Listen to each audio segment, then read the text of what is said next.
নমস্কার, স্বাগতম আপনাদের ভারত টিভি নিউজে। আমি ওম শর্মা এই মুহূর্তে রয়েছি আপনাদের সাথে। সত্যি যা তাই দেখায়। কুলটির লচিপুর থেকে 10 গ্রাম মাদক সহ যুবক আটক।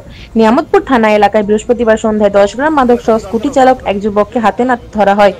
অনুসন্ধান চলাকালীন স্কুটি চালক মোহাম্মদ আফতাবের কাছ থেকে প্রায় 10 গ্রাম মাদক, হিরোইন, নগদ 3000 টাকা এবং একটি ক্ষুদ্র মাদক ওজনের মেশিন উদ্ধার করা হয়।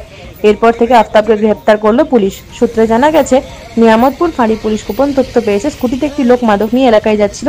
তখনই তথ্যের ভিডিওতে ও অভিযুক্তদের দোষীতে এলাকায় জাল বের করল পুলিশ। কিছুক্ষণ পর সন্দেহভাজন স্কুটি আরোহীকে থামিয়ে তল্লাশি করে 10 গ্রাম মাদক উদ্ধার করল পুলিশ। ঘটনাস্থলে দোষীকে গ্রেফতার করে স্কুটিটি হেফাজতে নিয়েছে পুলিশ। অভিযুক্তরা কোথা থেকে এসছে এই নেশাগ্রস্ত জিনিস নিয়ে তার জন্য তদন্ত চলছে। পুলিশ সূত্রে জানা গেছে, এই গ্রেফতারের পর এলাকায় মাদক ব্যবসার বিরুদ্ধে দ্রুত ব্যবস্থা নেওয়া হবে।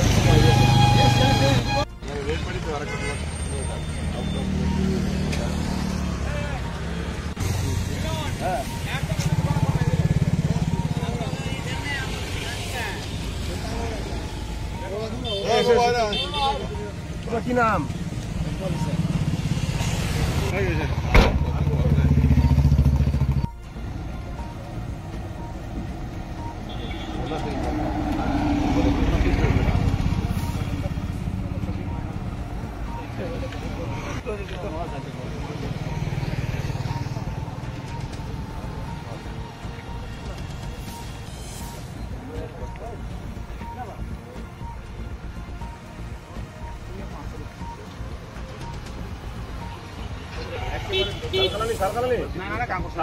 हाँ हाँ একদম